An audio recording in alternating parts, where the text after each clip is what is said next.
স্বাভাবিকভাবে হাঁটতে পারেন না, ভরসা wheel chair. Cricket bat ball হাতে মাঠে নেমে পড়লেন দেলোয়ার, ইমদাদুল, হামিদুলরা।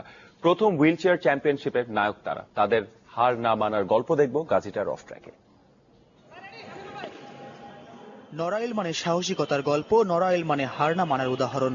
যেখান থেকে উঠে এসে বাংলাদেশ জয় করেছেন মাশরাফি বিন মুর্তজা, সেই জেলার সন্তান দেলোয়ার হোসেন, দুজনই ক্রিকেটার। যিনি প্রথম হুইল চেয়ার ক্রিকেটে চ্যাম্পিয়ন করেছেন খুলনা সাইক্লোনকে, তার জীবনের গল্পটা হার মানাবে মাশরাফিকেও। ডিসএবিলিটি রাখলে অনেক চ্যালেঞ্জের, এই চ্যালেঞ্জের মোকাবেলা করতে গেলে অনেক কষ্ট, বুঝছেন। এই কষ্টটা করতে পারবো, হ্যাঁ, সাধন করতে পারবো, সেই অরিজিনাল হিরো। হ্যান্ডবল স্টেডিয়ামের ছোট্ট পরিসরে মঙ্গলবার দিনটা মহসিন, দেলোয়ার, নাহিয়ানদের জন্য ছিল অন্যরকম। এদিনই যে আনুষ্ঠানিকভাবে শুরু হলো হুইল চেয়ার ক্রিকেটের। প্রতিবন্ধী ক্রিকেটের উদ্যোক্তা মোহাম্মদ মহসিন শুধু নিজের মুক্তি নয়, বাকি প্রতিবন্ধীদেরও বের করে আনতে থাকেন ঘর থেকে। আমাদের মতো অনেক ছেলে পেলে আছে এখনো ঘর থেকে বেরোতে পারে না।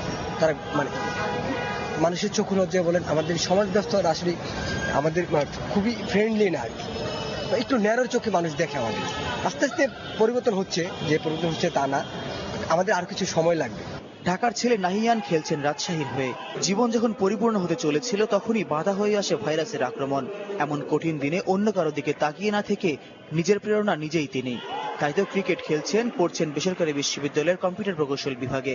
অনুপ্রেরণাটাকে নিজের কাছ থেকে বের করতে, নিজেকে খুঁজে বের করতে, নিজের মধ্যে কি আছে সেই জায়গাটা থেকে অনুপ্রাণিত হতে হয়। আমি সবসময় চেষ্টা করতাম নিজের মধ্যে কি আছে সেই জিনিসটাকে বের করার।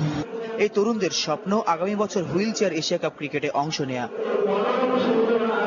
ফয়জুল ইসলাম, চ্যানেল 24, ঢাকা।